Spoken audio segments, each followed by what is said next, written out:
Buenísimo, pues vamos a otro tema, ¿no? También de onda internacional, pero ya entrando a asuntos, Rusia-Ucrania, ¿no? ¿Qué está pasando ahí? Bueno, vamos con lo de Crimea, entonces. Sí, vamos con lo de Crimea. Un misil hipersónico, ¿se lo lanzan los rusos a sí mismos? ¿Cómo está? Vamos a ver cómo está el asunto. Resulta que un pastor descubrió un misil cerca de una aldea en Crimea que había sido disparado por el ejército ruso. Según informa en la península, recordad que la península de Crimea es parte de Rusia, bueno, controlada por Rusia. Controlada por Rusia. Controlada por Rusia desde está invadida 2014. por Rusia. Invadida por Rusia desde 2014. Entonces, hay un misil dentro que nada más en el mundo, nada más ellos tienen esos misiles porque son únicos, son nuevecitos. Son los Calibur. Los famosos Calibur, que son los misiles hipersónicos. Entonces, ¿qué hace un misil lanzado hacia ellos mismos? Está súper raro. Dice, los expertos que llegaron al lugar concluyeron que el misil derribado, que fue encontrado cerca del pueblo que se llama Vulkanivka, en la parte sur de la península, era un Calibur perteneciente al Ministerio de Defensa ruso. Dijeron que no había damnificados y las fuerzas rusas usan regularmente estos misiles pues para atacar Ucrania, bueno, últimamente no lo usan, y pues generalmente los lanzan desde buques de guerra que están en el Mar Negro, que está pues enfrente de Crimea. Entonces, en marzo, Ucrania informó que habían destruido múltiples misiles de crucero ruso que se transportaban por ferrocarril a la flota rusa del Mar Negro con base a Crimea. Y pues bueno, Rusia ha aumentado sus ataques con estos misiles en las últimas semanas, pero pues bueno, este misil pues no se sabe a ciencia cierta cómo es que estaba ahí, si se cayó, si fue de los que habían tirado los ucranianos antes o porque se encontraba en esa zona. Bueno, no hay una razón, o sea, no se entiende, simplemente ahí está lo que sucedió. Vamos a otro tema. Están misiliando ellos mismos. Sí, es un error, se les fue el misil, ¿no? Si hubo daños o no, pues bueno, o sea, lo encontraron destruido, o sea, como si se hubiera... Sí, no, de hecho, bueno, mira, hay pues imágenes donde se ve cómo quedó, o sea, básicamente son por pedacería, o sea, no hay mucho que ver realmente, pero bueno, es un tema curioso el día de hoy. Vamos a seguir con lo de Ucrania, Rusia, ¿no? A ver qué más está pasando, ¿no? Sí, pues bueno, el Reino Unido y Noruega acaban de firmar un acuerdo para lo que es colaborar para combatir los potenciales ataques submarinos. Ya el otro día Pepe les comentaba que es, digamos, el punto débil de la OTAN, lo que son los submarinos, porque Alemania, digamos, sí se ha puesto muy trucho en ese tema, ¿no? Dice, el Reino Unido y Noruega firmaron este jueves un acuerdo de colaboración para ampliar su defensa contra ataques submarinos en el Atlántico Norte y en el Báltico y proteger sobre todo la infraestructura crítica que ya hemos hablado que es súper importante, la infraestructura energética. Por ejemplo, en el caso pues del Nord Stream nos dimos cuenta de la fragilidad de estos sistemas. El Ministerio de Defensa, Ben Wadas, y su homólogo noruego Bjørn Arit Gram suscribieron en un memorándum de entendimiento durante una visita conjunta en el Centro de Operaciones Marítimas de la base militar de Northwood en Inglaterra. Esto no es porque nada más por el tema de Ucrania, nada más aclarando eso. O sea, esto también es porque han estado observando barcos y submarinos en territorio del Reino Unido o en las cercanías, o sea, han estado rodeando. Donde hay, por ejemplo, infraestructura de energía eólica, ahí andan los rusos. Donde hay infraestructura y cables de internet, ahí andan los rusos. Y lo más alucinante de esto es que no se habían dado cuenta ellos. O sea, que se dieron cuenta gracias a periodistas. Digo, aquí lo comentamos. No fue gracias a la inteligencia, no fue gracias a un tip desde dentro, algún, no sé, espía interno. No, fueron periodistas que han estado observando la zona y con cámaras muy potentes empezaron a tomar fotos a barcos muy raros, muy sospechosos, y se dieron cuenta que los que estaban dentro, o sea, eran barcos pescadores, pero los que estaban dentro no eran pescadores, eran puros soldados rusos. Dan la alerta, sacan el reporte y dan la alerta al gobierno de esos países, y es cuando se descubre que han estado siendo rodeados constantemente por pesqueros que realmente son barcos militares rusos. Esto es un mega escándalo, porque lo que dice que estaban haciendo eran estar anotando, estar vigilando cuáles son los puntos débiles de Reino Unido, Noruega, todos los países que están en la zona.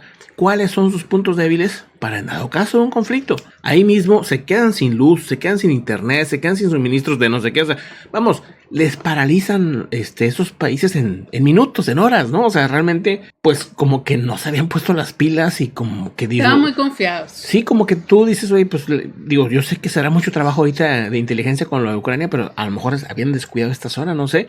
Entonces, este acuerdo es por eso, porque están las alertas ahorita muy elevadas. Y recordar que Noruega también acaba de asumir la presidencia del Consejo Ártico, que inició más bien el 11 de mayo, hace unos días, y lo va a ocupar Noruega hasta el 2025 con el compromiso de reactivar su trabajo, pero sin levantar el aislamiento a Rusia que se decretó desde el año pasado, pues por la invasión a Ucrania.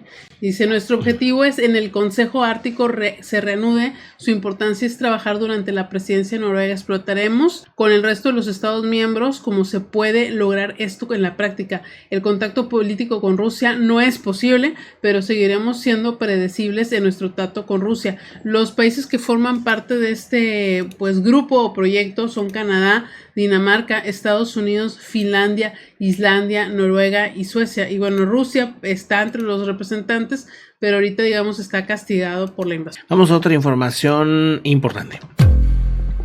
Fíjese, entrando a otros temas, ¿no? Hay un dato muy interesante en cuanto a inteligencia artificial, y es que según Microsoft se ha logrado generar un nivel de racionamiento básicamente como los humanos, ¿no? O sea, hay debate, ¿no? Hay científicos que dicen que no, que estamos lejísimos de llegar a un racionamiento siquiera cercano al ser humano. Pero Microsoft igual, no sé, tendrá que demostrarlo.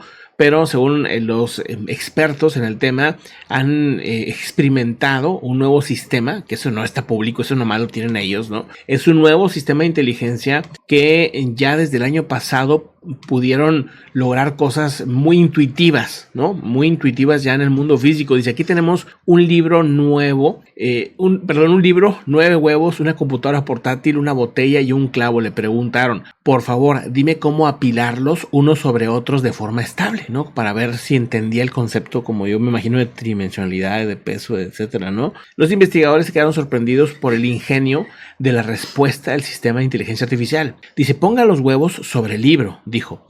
Coloca los huevos en 3 filas con espacio entre ellos. Asegúrate de no romperlos. Coloca la computadora portátil encima de los huevos con la pantalla hacia abajo y el teclado hacia arriba. La computadora portátil encajará perfectamente dentro de los límites del libro y los huevos en su superficie plana y rígida proporcionarán una plataforma estable para la siguiente capa. Esta, dice, sugerencia se les hizo muy ingeniosa, muy interesante para ser una inteligencia artificial, ¿no?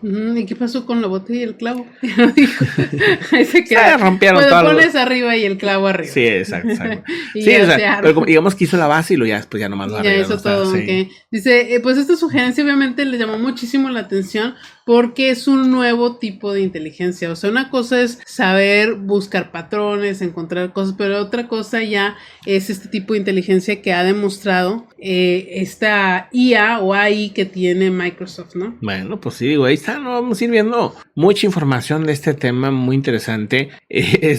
Digo, para darles un ejemplo, ¿no? O sea, habría que platicar de este señor, ¿no? Ajá. Porque, a ver, si quieres platicar tú la historia. Si él la usa, pues, ¿por qué yo no? Pues resulta que este señor que está viendo en pantalla, Pepe quería decir algún chistorete. Es un Nobel de literatura, algunos de ustedes sí lo conocerán. Es un Nobel de literatura chino, se llama Mo Yan, y admitió que ha usado el chat GPT para un discurso. Dice, al no lograr inspiración, pues el escritor agarró al chat GPT y le dijo, oye, échame la manita, échame la mano, mi guapo. Porque pues se le dificultaba hacer un discurso a este ganador de literatura del 2012, que en teoría pues le deben de sobrar palabras, pero ya ven, es un ser humano como todos y de repente pues falta inspiración. O sea, pero deja tú, es un premio Nobel, o sea, tú ponle que él no tenga inspiración, no tiene un asistente como que ande inspirado, no, o sea, prefirió usar chat GPT. Es que a poco no te daría vergüenza decirle, oye, no se me ocurre nada, o sea, porque... Bueno, pero ya ahora ya aceptó eso. Bueno, sí, ya lo dijo. Esto lo reveló durante el 65 aniversario de la revista literaria china Shouhu en Shanghái, que pues utilizó esta herramienta para poder redactar un discurso en honor a otro escritor que se llama Yu Huan. Me da risa tus comentarios. O sea, bueno, pues. Y luego, tienen fama los chinos de piratas y luego este premio Nobel. Bueno, para los que no lo conozcan, o a lo mejor sí lo conocen, él escribió unas novelas aclamadas que se llama Vivir y Brothers, que fue galardonada. ¿Vivir? Vivir, y otra se llama Brothers. Y Brothers. Sí. Y fue galardonada recientemente con el prestigioso premio en el ranking de novelas 2021 por su última obra que se llama Wen Shen o La ciudad perdida. Pues ahí está.